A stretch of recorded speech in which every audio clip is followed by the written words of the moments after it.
At what angle above the horizontal should a projectile be fired so that its range, which is the x displacement magnitude, is 15 times the maximum height of its trajectory? Assume the projectile ends up at the same altitude it was fired from, ignore air drag. Okay, so what's going on here is we're firing some kind of projectile and it's doing something like this. This right here, that would be its max height, which I'll represent with an H. And then from here to here, this is called the range, which I'm going to use a capital R to represent. That's the range.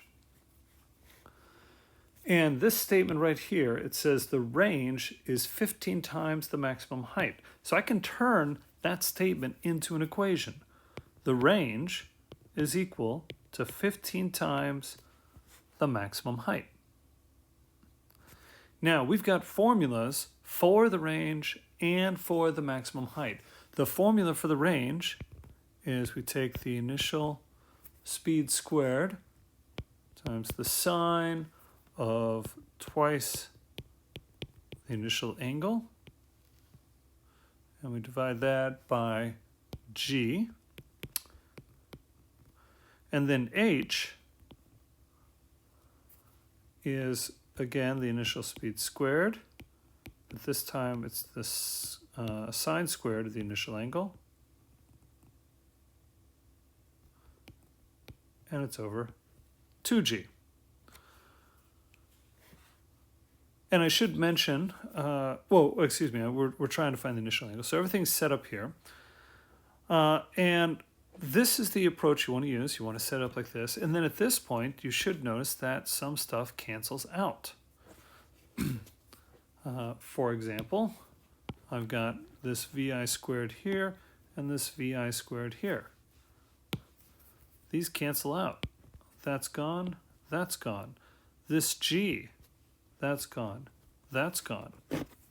And so what I'm left with is the sine of 2 theta initial.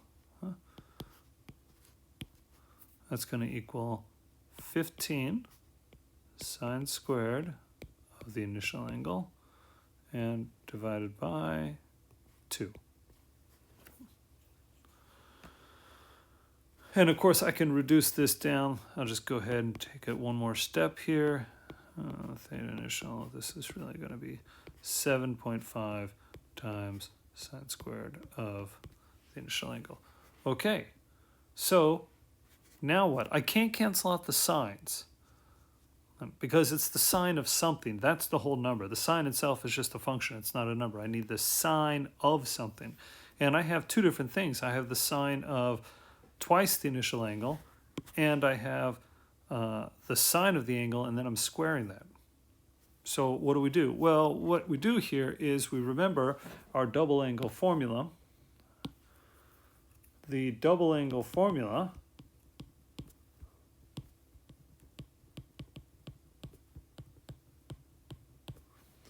is that the sine of 2 theta is equal to 2 sine theta cosine theta. So I can come down here and rewrite this as 2 sine of the initial angle times the cosine of the initial angle equals 7.5 times sine squared of the initial angle. And what that means is now I can cancel out. This is the same as one of these. There's two of these being multiplied together. That's why it's squared, but they're the same. So I can cancel this out now.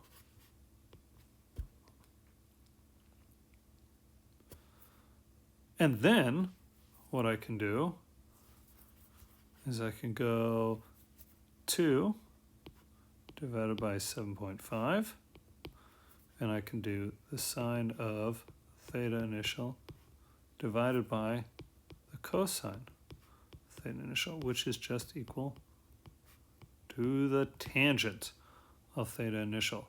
And so hopefully you can see what the last step is. The last step at this point is just going to be to take the arctangent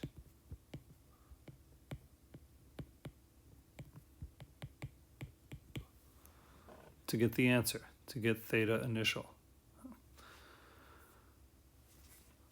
This problem is what I refer to as a challenge problem.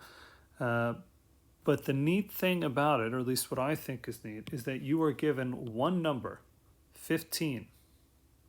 Technically, you're given G as well, but we don't need to know G. We could be anywhere. We could be on Mars. You don't know what G is on Mars off the top of your head, and you don't need to because it cancels out, as does the initial velocity.